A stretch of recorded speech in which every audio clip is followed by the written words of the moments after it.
नमस्कार, news 1 India में आप सभी का स्वागत। आपके साथ मैं अर्चना कौशल। आप देख रहे हैं देवभूमि। शुरुआत करेंगे पिथौरागढ़ से। जौलजीबी मेला 2024 का शुभारंभ हुआ है। मुख्यमंत्री पुष्कर सिंह धामी ने उद्घाटन किया। केंद्रीय मंत्री अजय टम्टा भी उनके साथ मौजूद रहे। 110 साल पुराना जौलजीबी मेला, जिसका शुभारंभ मुख्यमंत्री पुष्कर सिंह धामी ने किया। 10 दिन तक जौलजीबी मेला चलेगा। भारत और नेपाल की सांस्कृतिक बयार चलेगी और इस मेले को लेकर खास तैयारियां भी की गई हैं। हालांकि इसकी शुरुआत हो चुकी है। शुभारंभ मुख्यमंत्री पुष्कर सिंह धामी ने कर लिया है और 10 दिन तक ये मेला चलता है और ये 110 साल पुरानी परंपरा है जो चलती आ रही है। जौलजीबी मेले के अंतर्राष्ट्रीय मेले के शुभारंभ अवसर पर मंच पर आसीन आप सबके लोकप्रिय सांसद और भारत सरकार के मंत्री आदरणीय अजय टम्टा जी, टेढ़ीहाट क्षेत्र के लोकप्रिय और हमारे बहुत वरिष्ठ विधायक आदरणीय बिशन सिंह चुफाल जी, धारचूला क्षेत्र के लोकप्रिय विधायक भाई हरीश धामी जी, जिला अध्यक्ष भारतीय जनता पार्टी श्री गिरीश जोशी जी, मेरे साथ उत्तराखंड सरकार में श्री गणेश भंडारी जी, जिला पंचायत की अध्यक्ष दीपिका बोरा जी, ब्लॉक प्रमुख धारचूला भाई धन सिंह धामी जी, अस्कोट के हमारे कुंवर भानुपाल जी, राजा साहब, भावना।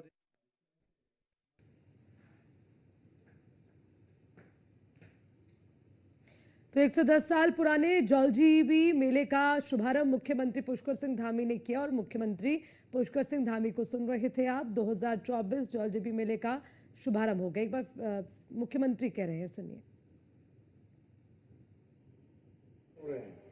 उनके नेतृत्व में केदारनाथ और पशुपतिनाथ के बीच आध्यात्मिक यात्रा सजी हुई।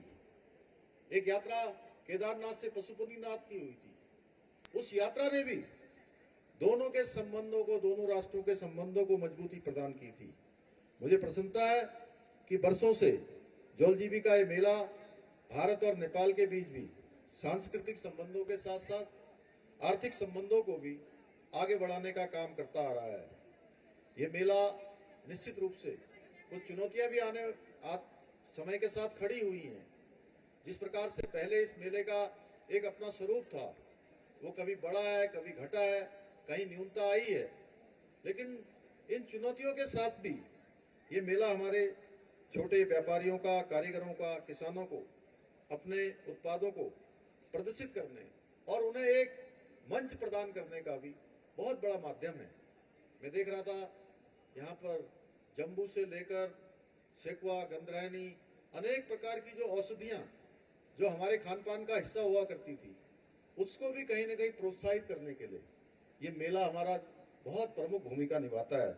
भाइयों बहनों, आज हमारे प्रधानमंत्री जी के नेतृत्व में हमारी सरकार सीमावर्ती क्षेत्रों के समग्र विकास के लिए वाइब्रेंट विलेज प्रोग्राम के तहत पूरी प्रतिबद्धता के साथ काम कर रही है और सीमांत क्षेत्रों में उन क्षेत्रों को अब जिनको देश का अंतिम क्षेत्र कहा जाता था, अंतिम गांव कहा जाता था, माननीय प्रधानमंत्री जी ने इस अवधारणा को बदला है और अब उन क्षेत्रों को अंतिम गांव के रूप में न कहकर, अंतिम क्षेत्रों के रूप में न कहकर, उन सभी गांवों को अब पहले गांव की संज्ञा दे दी है।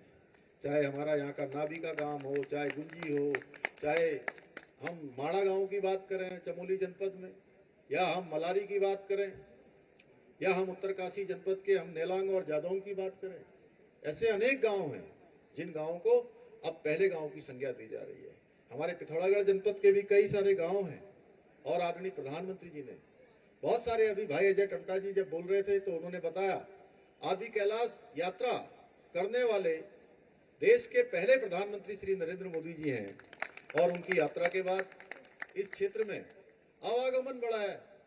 अनेक हमारे कारोबारियों का, व्यापारियों का, होटल वालों का, टैक्सी